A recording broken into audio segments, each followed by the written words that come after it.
when people are saying like, oh my God, what are you doing? And you know, you're getting all of these things that people are putting their fears onto you about this thing that you're doing. And in the face of all that, how much are you able to go, I hear what you're saying, I understand what you're saying, but it doesn't matter. This is Way of the Artist with Brandon Colby Cook and Evan Schulte. Identifying your blocks and demystifying your struggles so that you can claim your own path and make your life a work of art.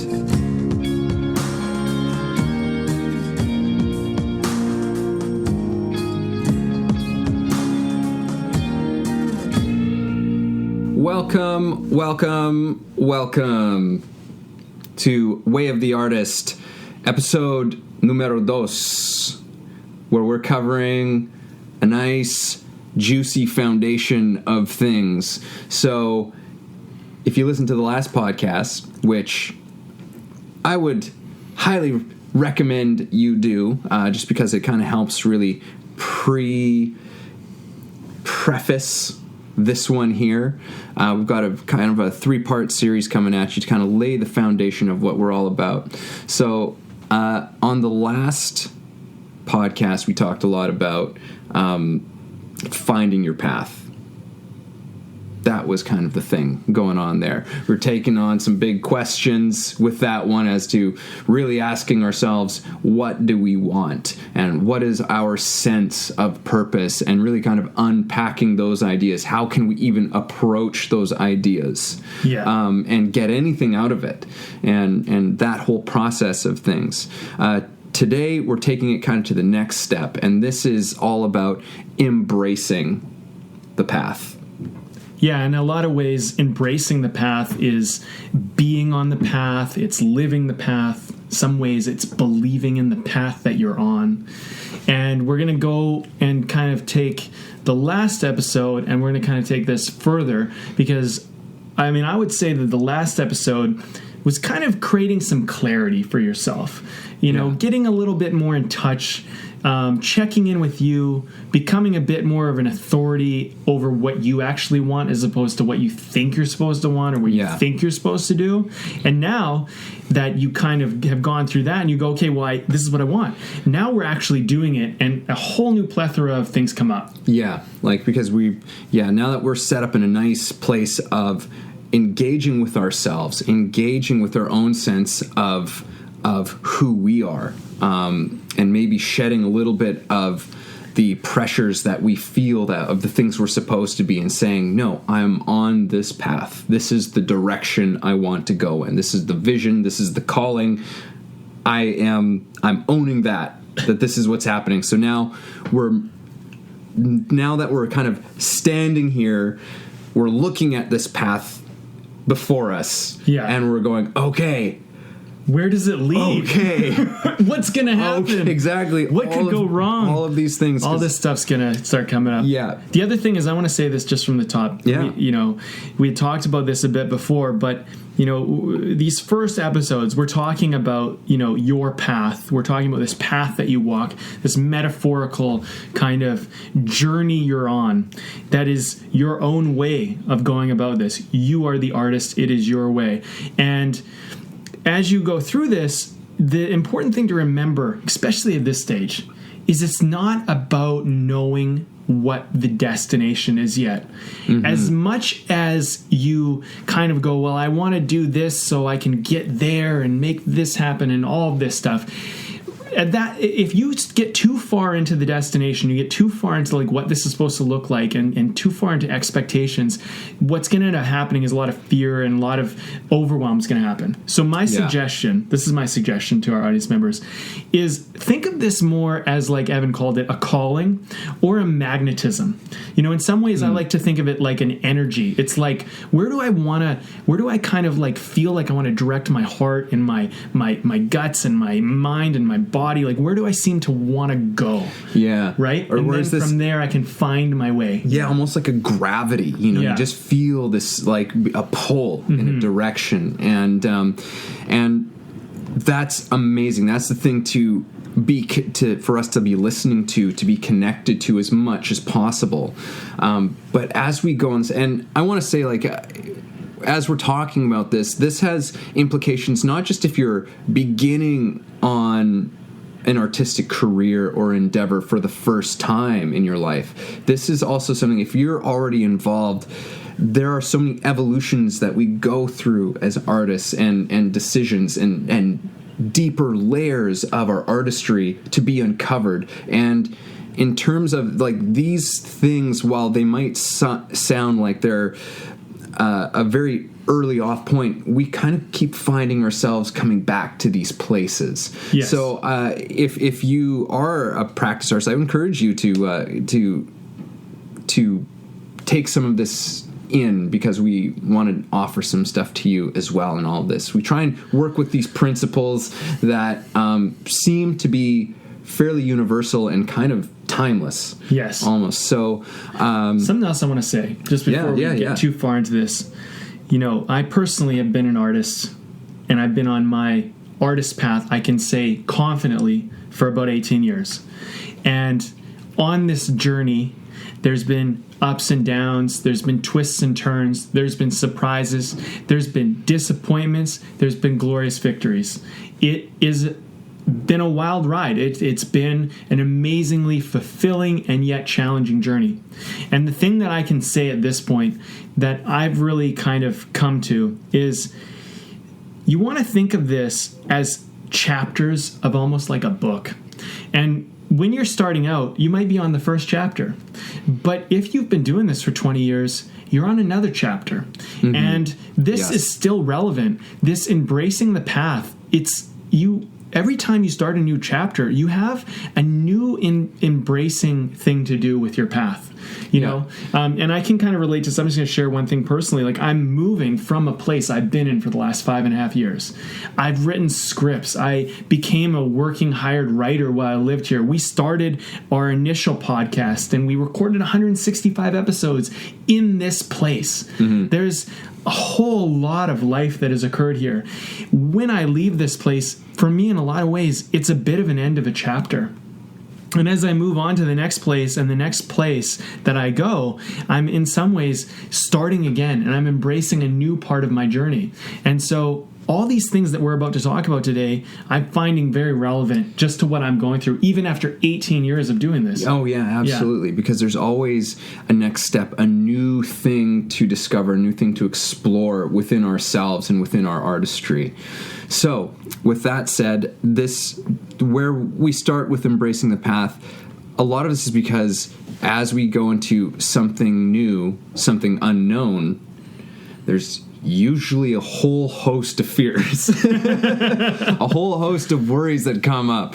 You know, like they can be anything. It's just like, oh my God, who am I to do something like this? Am I good enough? Am I capable? What will people think? You know, like all of this shit, all of our deepest stuff can come out, come out to just haunt us a little bit. Yeah. So some of the things we're going to talk about today is what are some very useful things for us to be aware of, to keep in mind as we set out.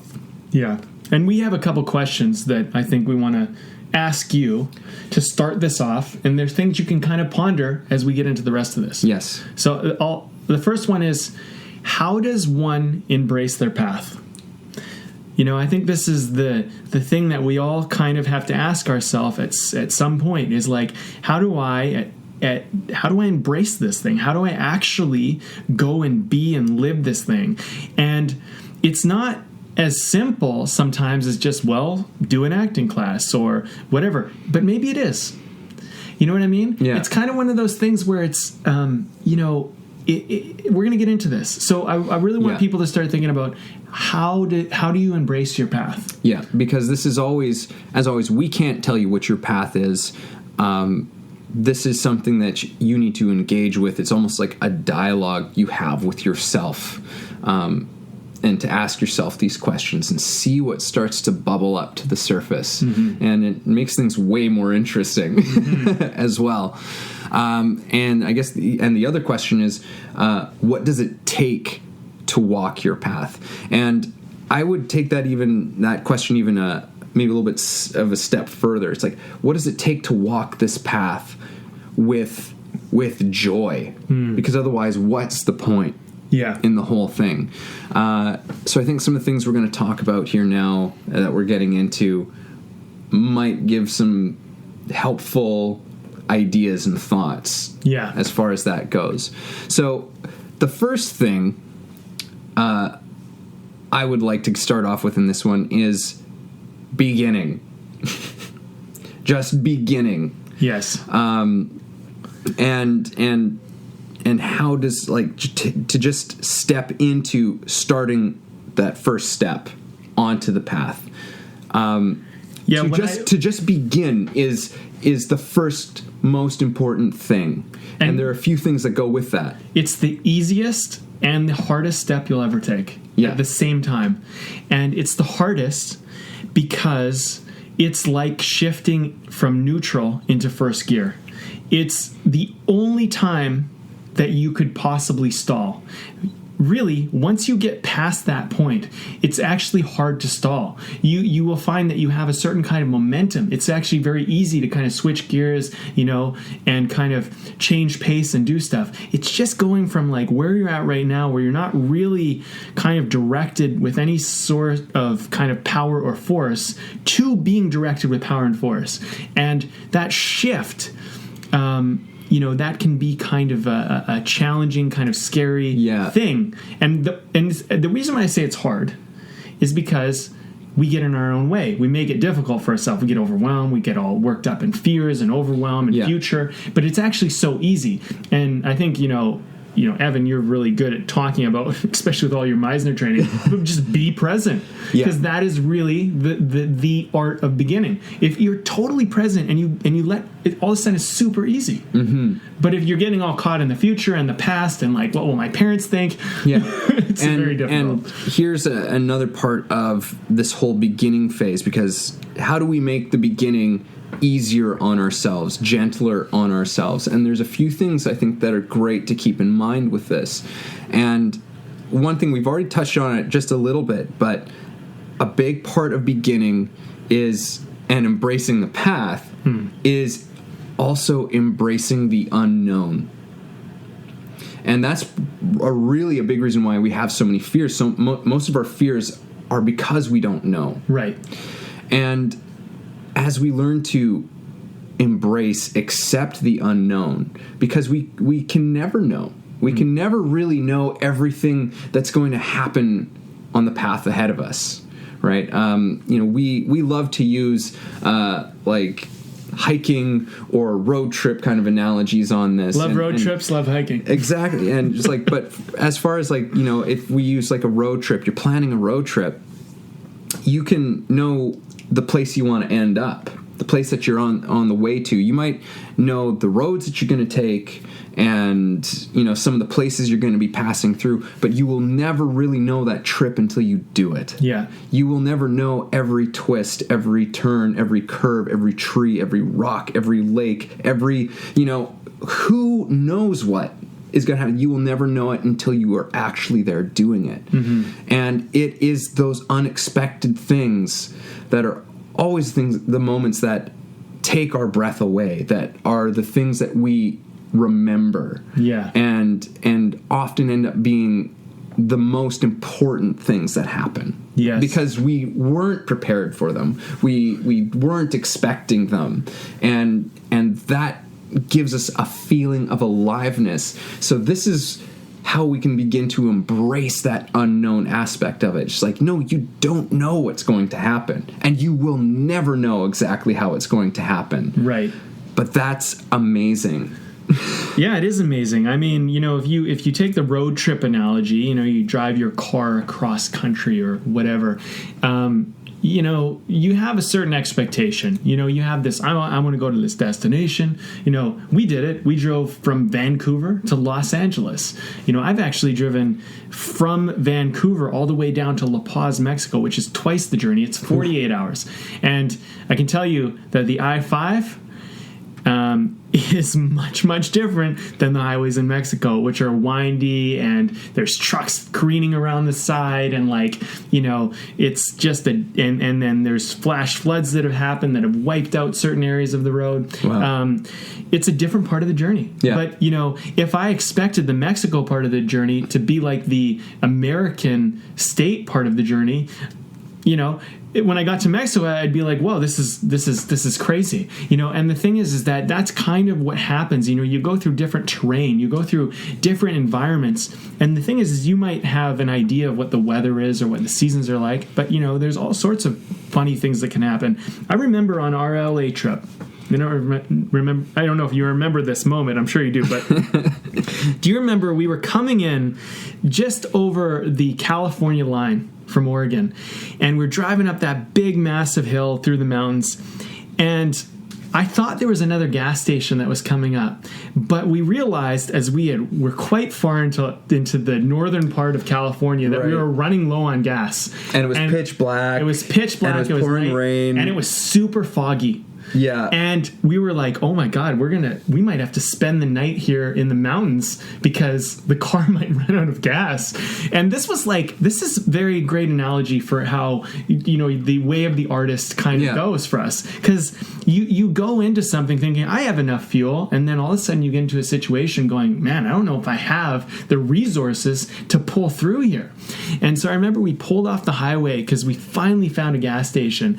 We drive off under this weird underpass, and it's super dark and foggy, and we go to this gas station, and it looked like something out of a horror movie. It was the creepiest, it was like, there's no way we're staying here. This is I don't know how to explain it. It's like, it just reeked of something bad's going to happen. It was isolated and there was nobody around, and it just it was like, we're going to get murdered here. And the gas station was closed. Yeah. And so we were like, okay, you know what? We're not staying here. We're going to keep going. And we drove over the rest of the hills, and then we were on the downward slope, and then just as I was running out of gas, we found another gas station and continued our trip. And that was such an incredible, memorable moment. Was it what we planned? Was it perfect? It was far from perfect, but it's a moment I remember of the journey. Was it all... Yeah, exactly. Was it all, because we were genuinely concerned about running out of gas, and we were genuinely concerned about being murdered out in the woods of Northern California. But in retrospect, it was just like, wow, it was such an iconic part of that trip. Totally. I totally remember that. And this is part of the process of that unknown, is that there are going to be things that happen. We're not going to necessarily know why these things happen, why these events occur, or why the outcomes were a certain way.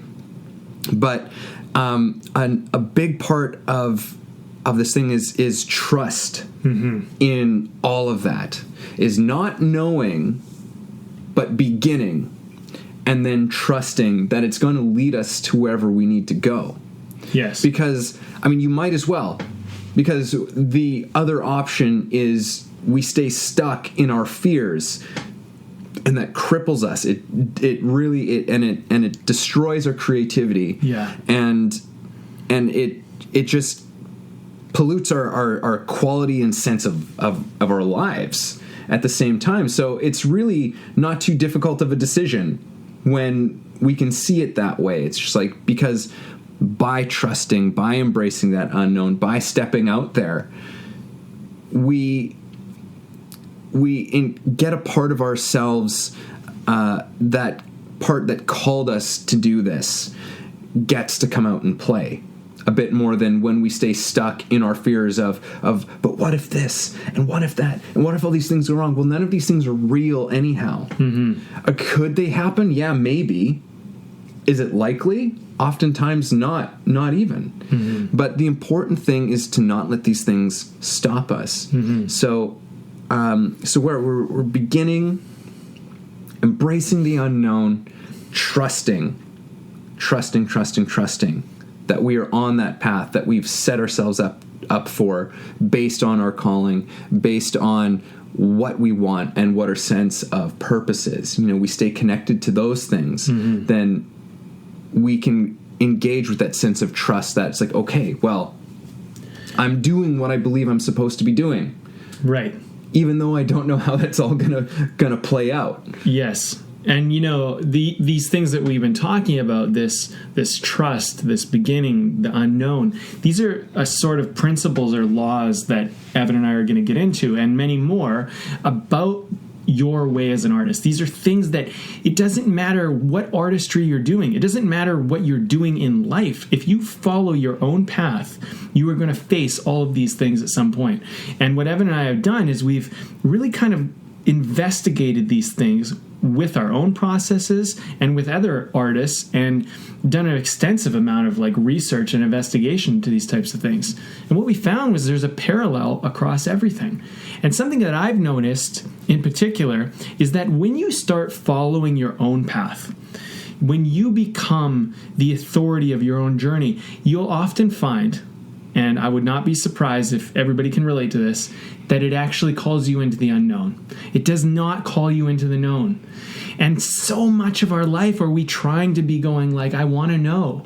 But this is the beauty of the way of the artist, is that we're asking you to embrace a journey that is unknown to not only us, but to you. And for you to go investigate that and find that, because there is some kind of magnetism. There's something pulling you into that, and you're going to find it. Yeah. And that's what's going to be incredible, and it's going to be yours when you get there. And it's an adventure. Yes. Too. It becomes an adventure when we learn to fully embrace these things, yes. Right? And it's a constant process. I'm not saying I'm perfect at any of these things by any stretch of the imagination, but the more I find that I'm able to remember these things and to call upon these things and live these things, the more joyful I am, and the more open and creative, things just seem to flow on a greater level. There was something that you said just a second ago, and I thought, this is something that I've noticed that can happen once you've set out on this path, is that you can often find little challenges will suddenly come up once you've made this decision to walk this path. And it could be, I can't tell you what it could be, but it could be, a family member or a friend who says, who casts their doubts and their fears about your choice, right? And that can put us into a state of doubt in that way. And I like to look at these things that happen as kind of a way. This might be way out there for some people, but I'm going there. I don't care. Is that this is sometimes I find is a way of the universe almost saying how much you want it. Let's of challenging us to step up, to be even stronger, to be even more courageous. Saying, okay, you made this decision. How bad do you want it? Yes. How much passion do you have for this? I don't mean that as a way of being hard on yourself and trying to be a hard person. But I see it more as a playful thing that kind of ends up happening. These playful little challenges, which we can take as being very, very difficult ones, oh my God, people are going to disown me, or I'm going to lose people in my life. I mean, a lot of artists are I've noticed over the years, have been very concerned about losing people in their lives because of their passion. Sure. And the thing is that these are very complicated issues. I won't say that there's one you just got to cut them off entirely. I mean, it's not necessarily that, but it's just understanding where these things are coming from. And there's going to be, it won't necessarily come in that form, but there can be all sorts of things that the world will throw at you to trigger kind of your fears about beginning this path that hits you all as oh my God, yeah, I don't know what's going to happen. And it can just, and we can shut down, we can procrastinate, it can stop us from taking that step. Yeah. You bring up a really good point. These little challenges that come up, are you sure? Do you really want this? Is this really the right move? They're actually, if you look at them as a negative, you'll experience them as like these things that are like signs that you shouldn't do it or something, right?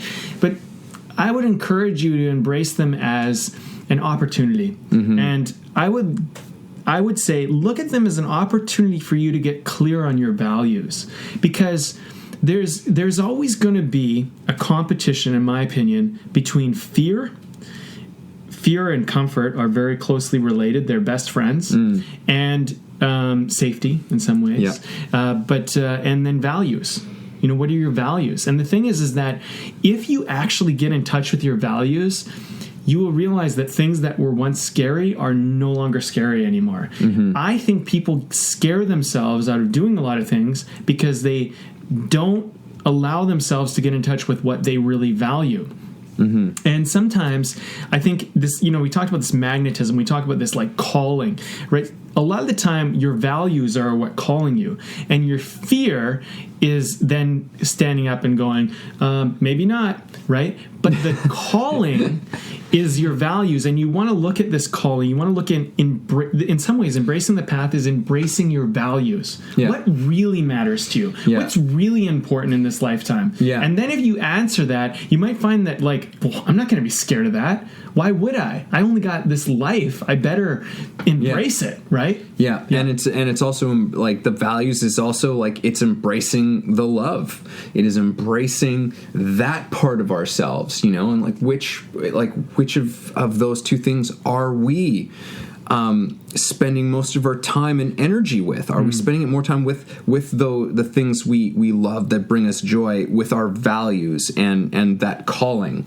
which is something that is so pure, that's something that speaks to us on such a deep level, and we fool ourselves from not going that way, from not following it, right? And it's easy. The temptation to buy into our fears is so easy to do.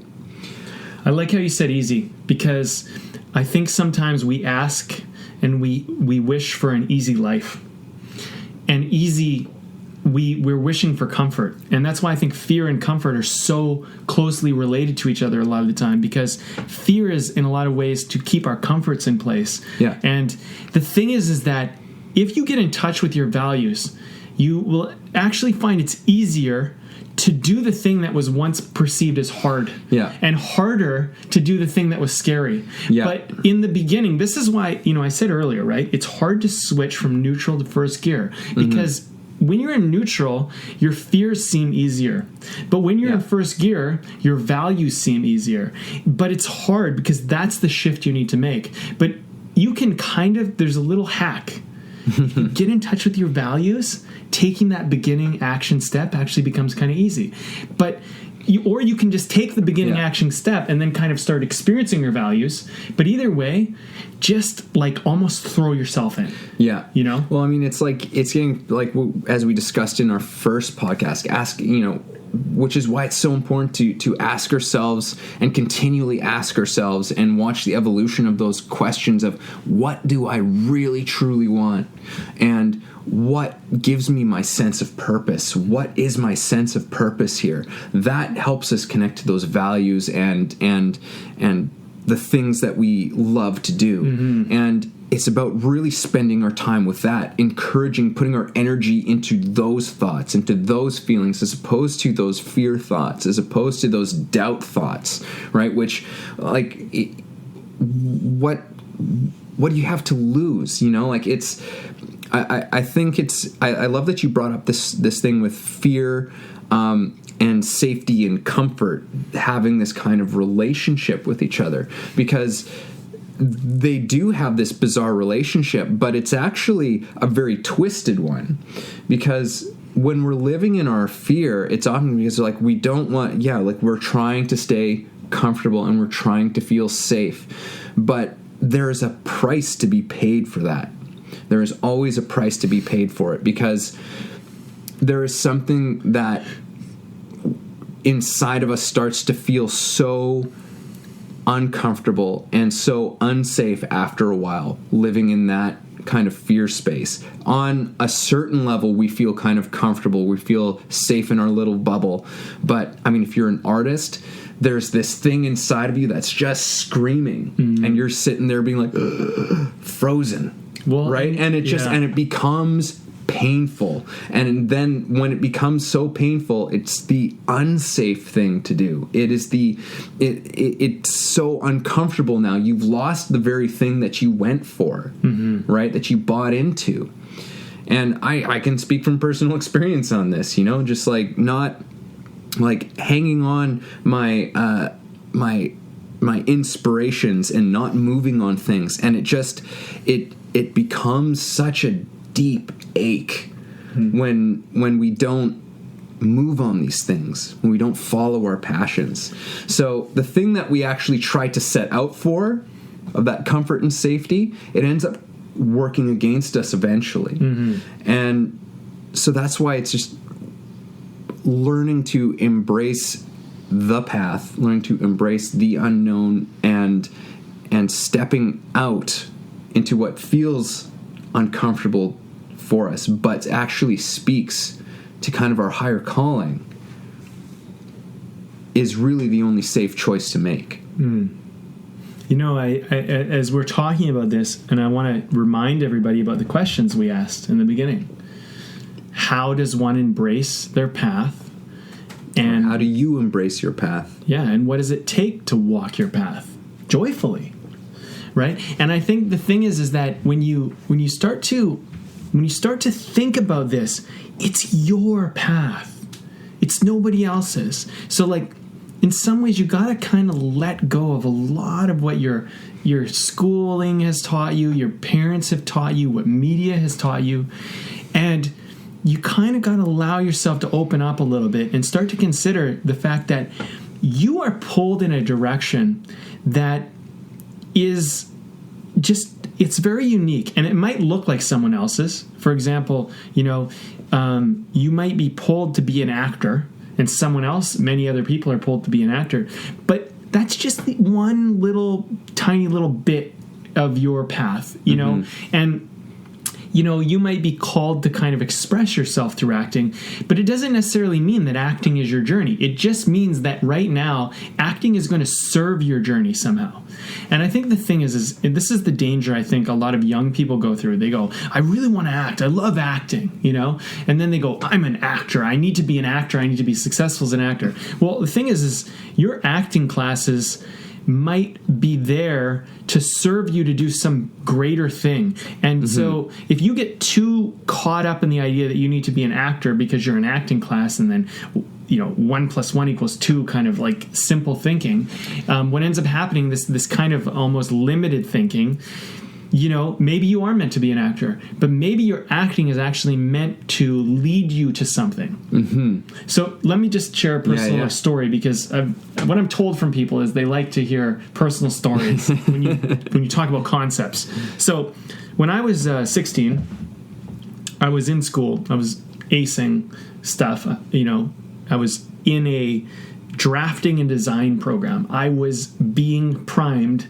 at grade 10 to be an engineer, to be an architect. So, you know, I was going down this road, doing this thing, thinking this is what I wanted to do. I went away that summer, and I know you've heard this story before, but I think it demonstrates my point really well.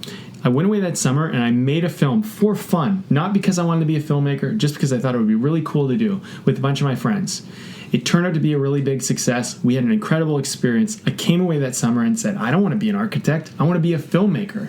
So I literally dropped out of the drafting design program, and they had like 3 years planned for me. I was like designed to be going into like the you know, to be an engineer in university.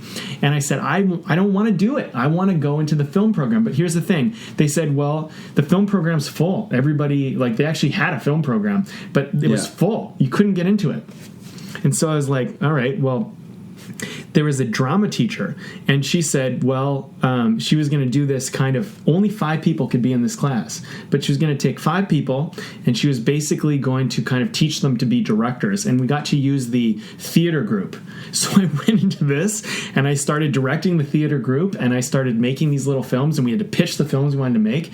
And then I went through high school, and I was kind of like, okay, well, I still want to go to university, but I'm going to go to film school in university. I show up in Vancouver, because I was in the suburbs, right? But I show up in Vancouver, I'm living there, and within a few months of working at a restaurant, an agent comes in and says he likes my look, and he says, hey, I think, I'd like you to come in and like do a scene. You could, I represent you as an actor kind of thing.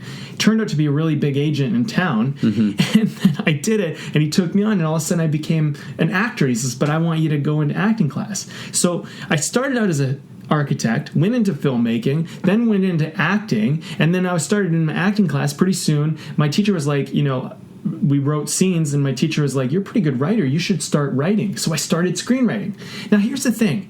Am I an actor? Am I a writer? Am I a filmmaker? Am I an architect? What am I? Yeah. I don't know. I'm none. The thing is that each one of these things has all served each other. So whether I decide I want to be an actor or I decide I want to be a filmmaker, it doesn't really matter. Yeah. All these things have served the greater purpose of my own artist journey. Absolutely. Yeah. And I think that's part of like what we're talking about, like with trust of that unknown. There's things that we can't even fathom how they even come into play, right? Like things that, but no matter what, everything in our experience will fuel whatever comes next.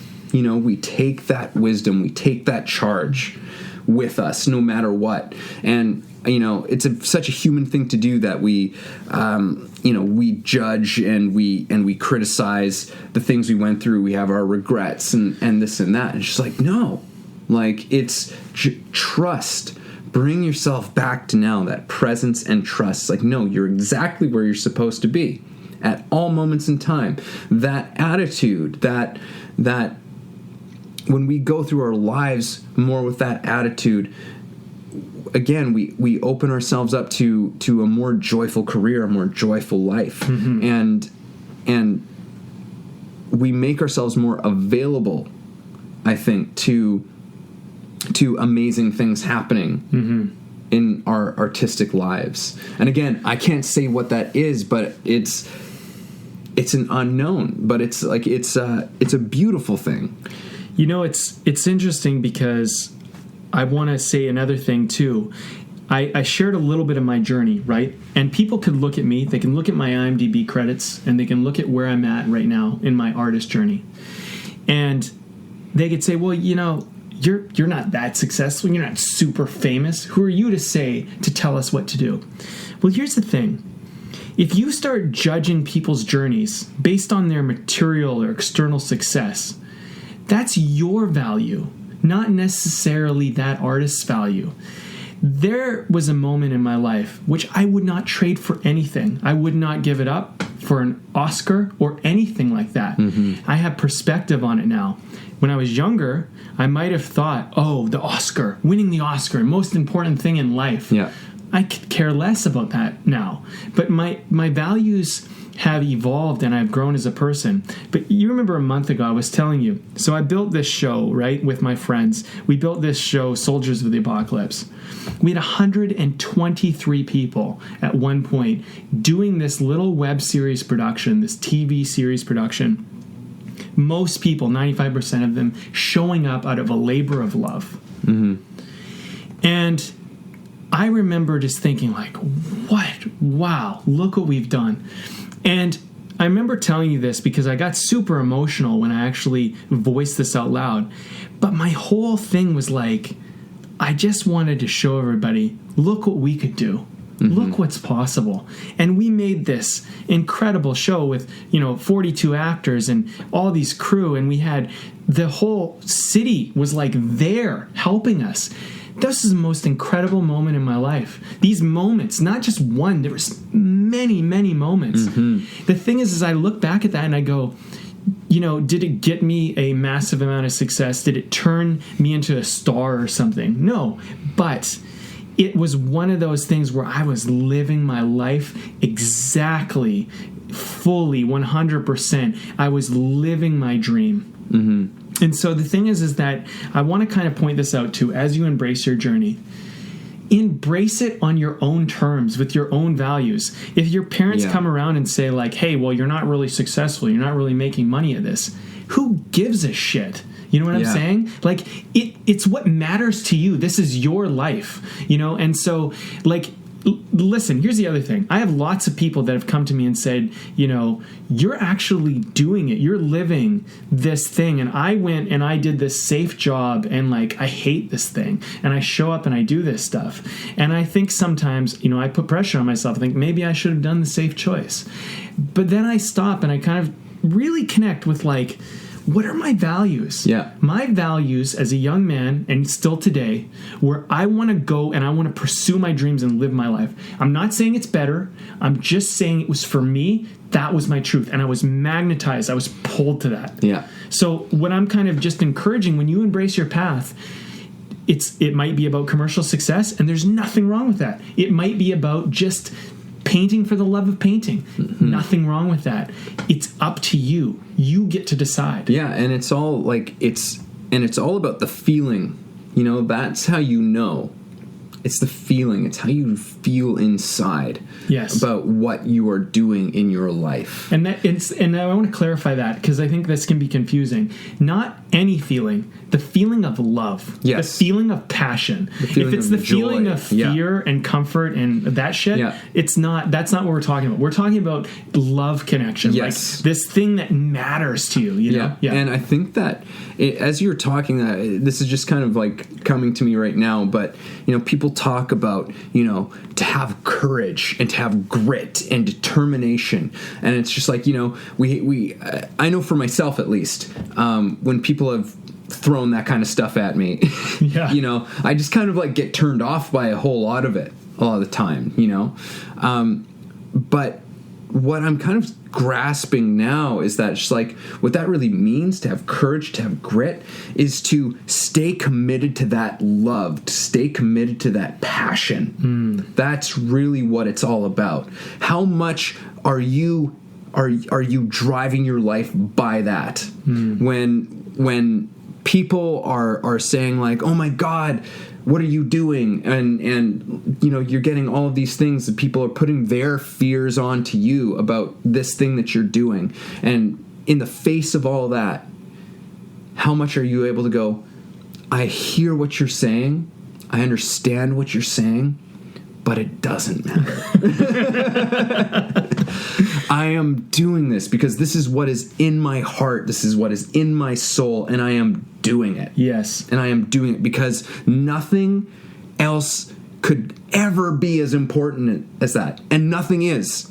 I don't like to make too many statements about anything, but there's really nothing more important than that. And that's what being and embracing the path is so much about. Yes. And we were talking a little about like trust has been such a big part of embracing your path. And one of the things we've talked a lot about, trust is kind of almost this thing out there. Trust about the stuff that's happening around you.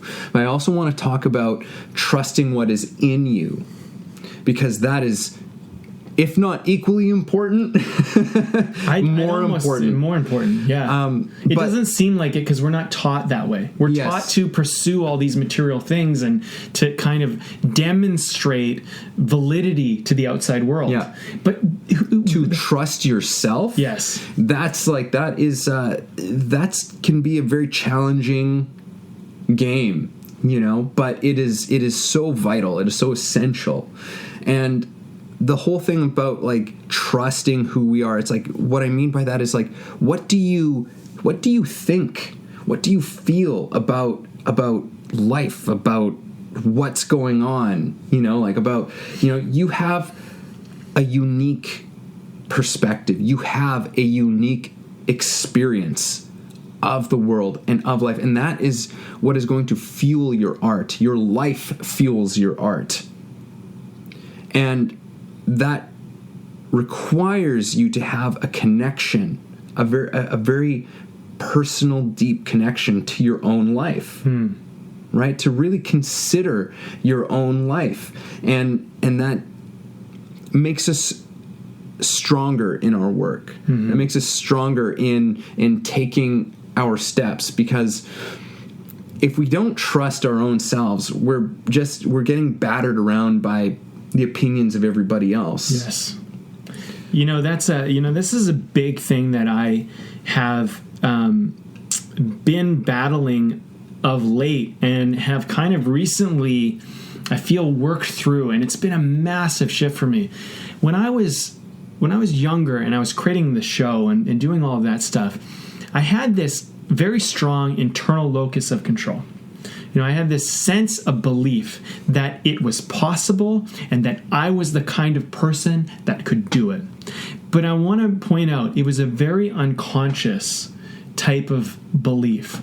And I didn't realize what I was doing, but I was doing this thing. And so what would happen was any event, anything anyone said to me from the outside world about, I don't know if that's possible, blah, blah, blah, blah, blah.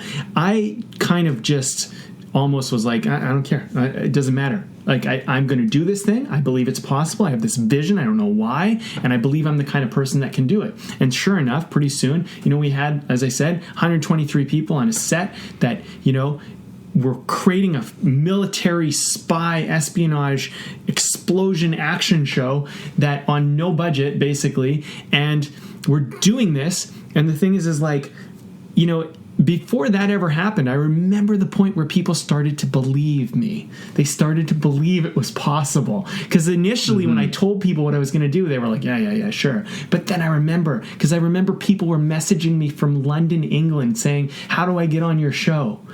I said, well, you're going to have to come to Vancouver, because that's where I'm filming this thing, But I remember when the reality of it started to become real. And I like stories. I feel like stories can really help us grasp onto things. Yeah. I went through a period where, in my life, where I went through a lot of challenges, a lot of external challenges in my life. Things happened. Life changed. There's certain tragedies that occurred, and what happened was I started to take on this external locus of control. I started to go, well, maybe I'm not the kind of person. Maybe I can't make what I really want to happen. Maybe I made this, but I can't really make what I really want to happen, whatever. And I started to buy into these external beliefs and ideas. I got scared, and then I got depressed, and then I started to feel like things were pointless and empty, and it was this weird period in my life. And then what I'd say now is the big shift that happened is I became consciously aware of my internal locus of control. And I started to then start directing my thoughts and my beliefs and things like that, and start to realize, oh, I see what I did when I was younger. I was just unaware of what I was doing. What I was doing was I just decided to embrace my path. That's really all I did. I just said, we're going to make a show. We're going to do this. I'm going to pull in this person. And I never thought for a moment that I wasn't the kind of person that could do it. It was almost like ignorant youth. You know what I mean? Yeah. Now I'm kind of doing things more from a conscious wisdom of like, I actually understand that my mind decides first to believe, to embrace, to live this life, and then I go out and do it. It's not that I go out and do it and then I get the belief. It all starts inside of us before. And I think this is what this episode's really about, is we're trying to tell people to start within and then bring this out to the world. Don't wait for the world to tell you what to be. Start being it, and then the world will respond and go, oh, I guess you're this. Yes. Yeah, like listening to our own voice, trusting in that, taking that step, moving out there. I mean, and I can relate a lot to your story. I mean, when I first started, because, we met each other through acting, and when I started, like, I knew I wanted to be an actor when I was like 9 years old. I was just like, I just decided upon that. I seemed to be able to mimic people, to be able to do voices, whatever, and people were entertained by it, and I loved it. It just felt amazing. It's like, wow, I can elicit such a response from people through something that's just a bunch of fun play. Like, why the frick else would I want to do anything else? Right. and there was a period of time in my life where it was just like I had this kind of attitude, and some people might think it was cocky or whatever, but I just had this belief that no matter what part I did, no matter what came at me, I was going to kill it. I was going to do great and people were going to love it. And I went through, and so many doors opened up for me. Like, I was winning awards and scholarships, like I was, I had former teachers set me up with like meeting casting directors and finding it. Like, all these doors just were bursting open without, it didn't seem like I was doing anything other than just having fun and doing my thing.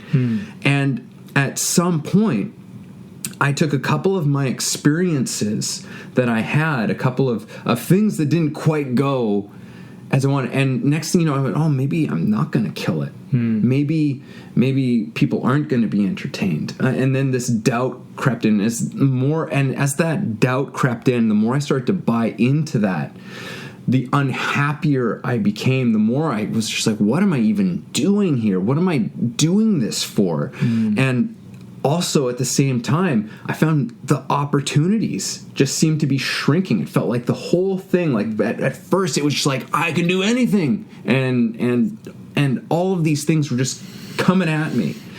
And then suddenly it was just like my whole world just shrank. And it's like, and it was an important thing. It again, as we talked about earlier, it's just led me to another point. It led me to a deeper search within myself as to what am I doing? What do I really want?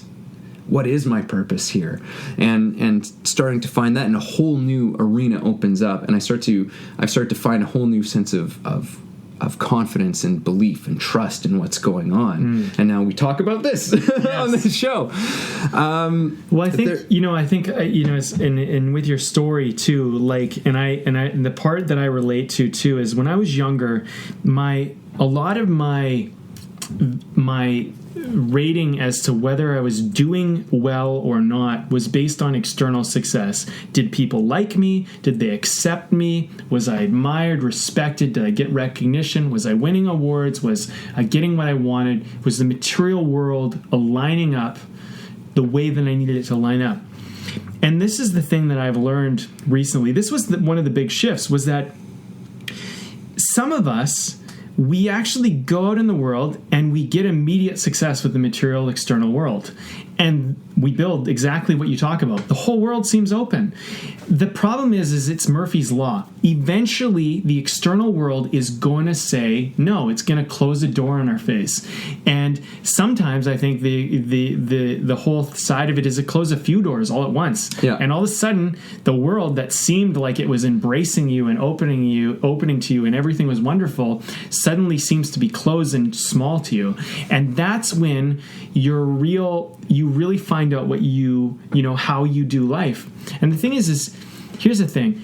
I think that we are in a culture that tells us you're only valid if you're succeeding in the material external world. And so even I can even imagine people listening on the other end of this podcast. Yeah, but how do I succeed? How do I achieve? What if I don't achieve?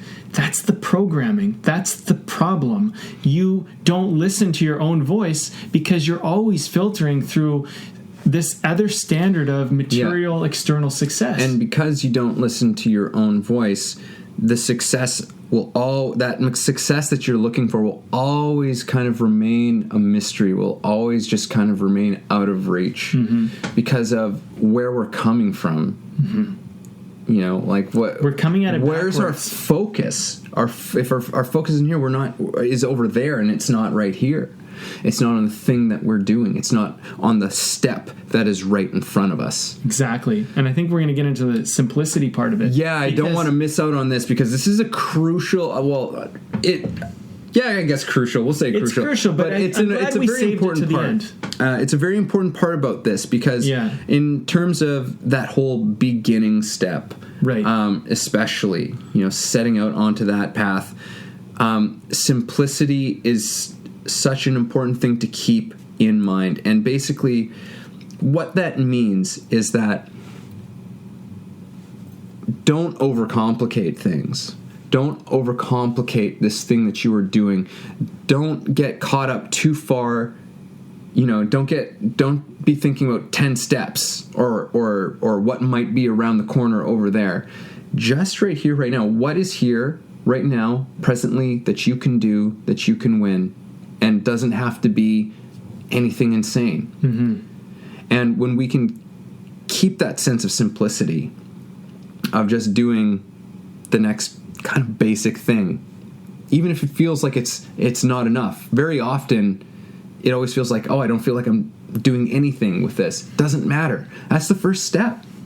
That's the first step. Mm-hmm. And as I've found, especially with creativity and with artistry, with anything that I do, whether I'm writing a piece of music or in acting or in writing, when I just do the simple thing, all of these weird, complex things end up just kind of coming out on their own. Not to mention, when you just keep focused on the next simple thing, eventually you have all of these steps of simple things which actually come together to create something that is quite complex and rich.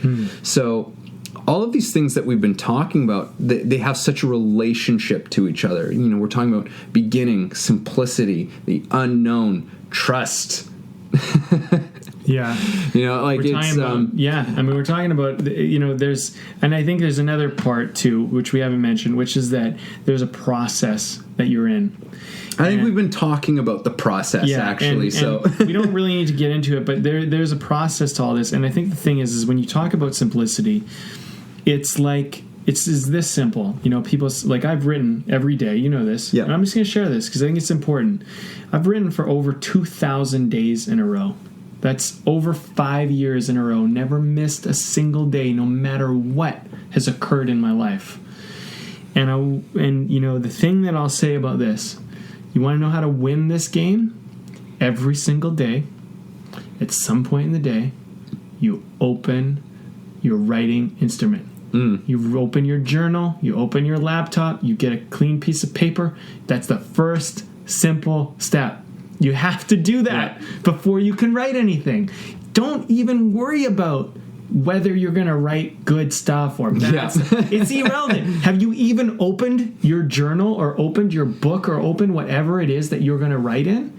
The thing is that this is our big issue, right? Mm-hmm. We can't switch from neutral to first because we're unwilling to have the humility to acknowledge what first gear is, which is you can't even write anything until you actually have something to write on. Yeah. Get a pen in your hand. Get a piece of paper. Open your laptop and open a document that you can write on, and then look at it. Now you can start to ask, can I write anything? Yeah, and it's just about beginning the process and having a sense of excitement to just about that level of the process. Right. I've read about lots of different artists, writers, painters, what have you.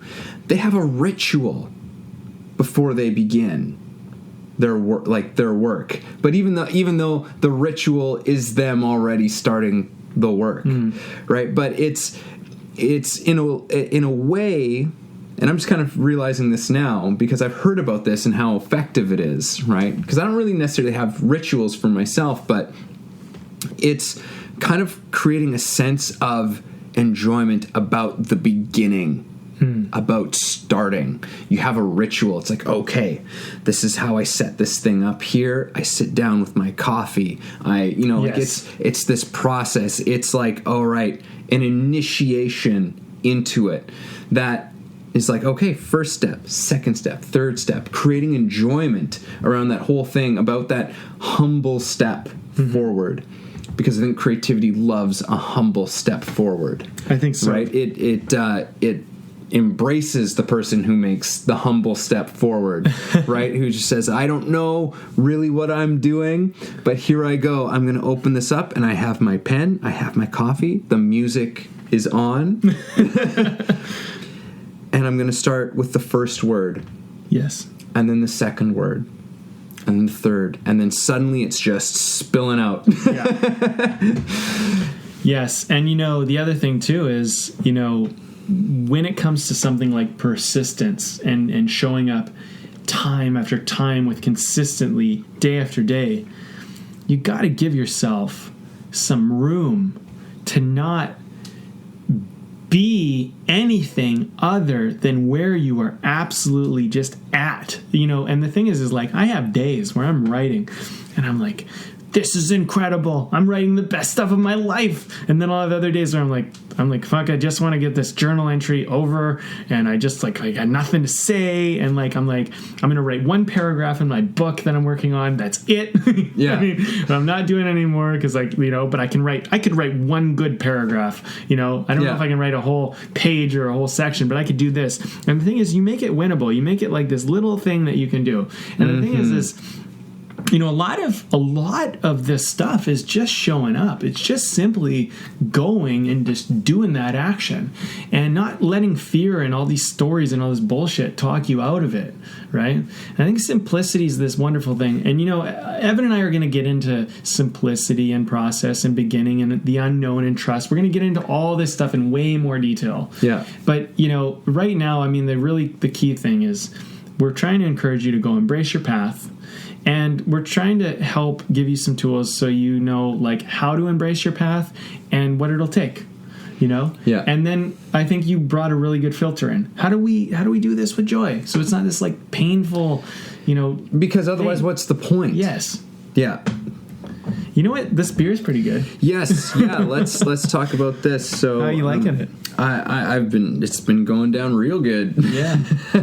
Well, since there's probably some new people who are just tuning in, we do a craft beer on every podcast currently. We've been doing this, when we did the B&E, which we did 165 episodes, we actually tried 165 different craft beers. Yeah. The story really, and I like sharing this, because Evan and I used to just get together and we were working on a screenplay, and we would have a beer and we would talk a little bit about our lives as artists, and then they started these conversations, and really this is how Way of the Artist was kind of born. It was really just we were talking about navigating our own way. So today we have Britannia Brewing Company, and this beer is called Adrift, and it's a hop blonde ale, and I'm loving it, man. Yeah, no, it's a nice, light, fresh beer. British Columbia. Yeah, it's been keeping the conversation flowing here. So, and we're not sponsored by them or anything. We just like to drink a nice beer. Yeah. Over the course of these podcasts. So. I also like to sometimes read if they have a little thing on the. About the beer. Please go ahead. I like to read it. Inspired by our homes, surrounded by the ocean and mountains, this natural ale is brewed with generous late hop additions, creating aromas of citrus and tropical fruit. The palate is balanced and dry with subtle bitterness to complete this refreshing ale. Set yourself adrift. Anyway, it's not an ad or anything. It's just we just drink a beer. We randomly pick one. Usually they're a local craft brew. But there's an artistry to beer. And, absolutely. And we've learned to kind of appreciate that over all these discussions. Mm-hmm. And it's another artistry. Yeah, right. And I think I think if anything, you get together with that someone else, and you have a coffee or you have a beer or you have a meal or whatever you have. This is a way for us to just share and communicate and talk about stuff that matters to us, and obviously artistry does. And I think as we've gone through this, it's been, we're just beginning this whole new thing of Way of the Artist. But in many ways, this is a very old podcast, because our last podcast we did for really like a couple years. Mm-hmm. And so, this is a new beginning, a new chapter, but we kind of started that first podcast just kind of going, well, let's just have some conversations and see what happens. And it was an awesome journey. But I think we hit a certain point where we went, well, let's see what we can actually maybe take this and do with this and tailor it. It was very much kind of what we're talking about here today, of just stepping out onto the path with trust and not knowing and keeping it simple and just experiencing it and the whole process of it unfolding. It's been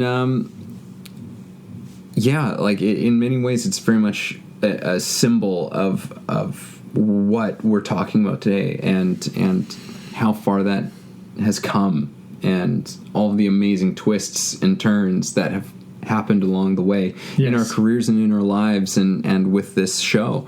So I think we've pretty much covered what we wanted to cover. And for me, just to kind of, for myself, summing some of this up, we're calling this Embrace the Path, or embracing your path.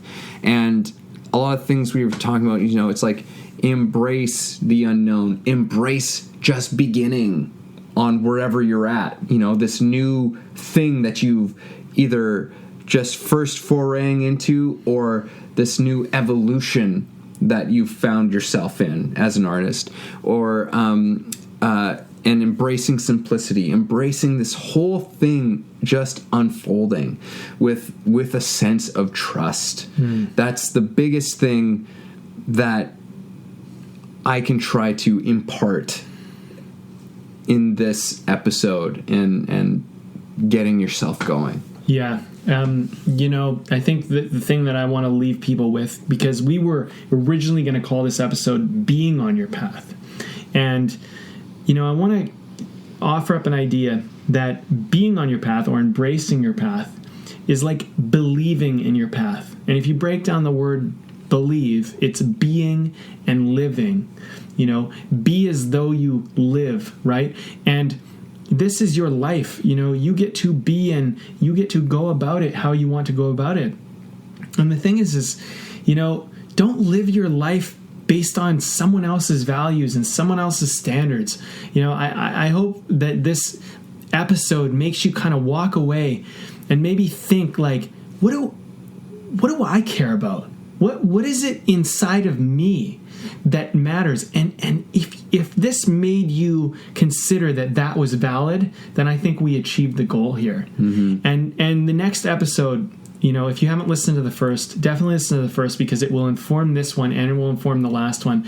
But not the last, but the next in this foundational kind of series of episodes, because we're going to talk about claiming the path.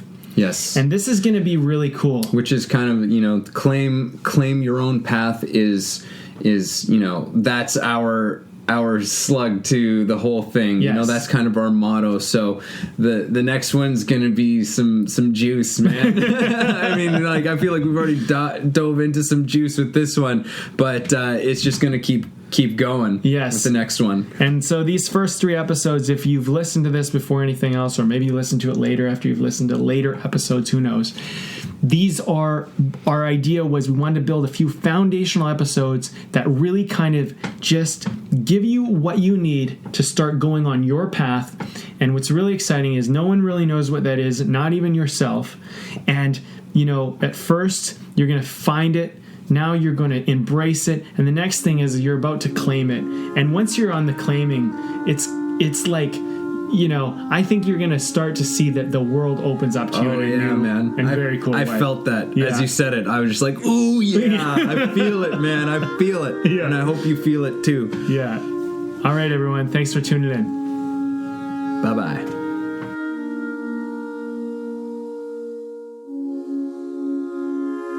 Thanks for listening to the show. If you got something out of this, if you feel it improved your life or your journey in any way, please take a moment to subscribe, leave a review, or share the episode. You can also support us on Patreon, where we have tons of great bonuses. You are the ones that make the show possible and help us to thrive. Thank you for joining us.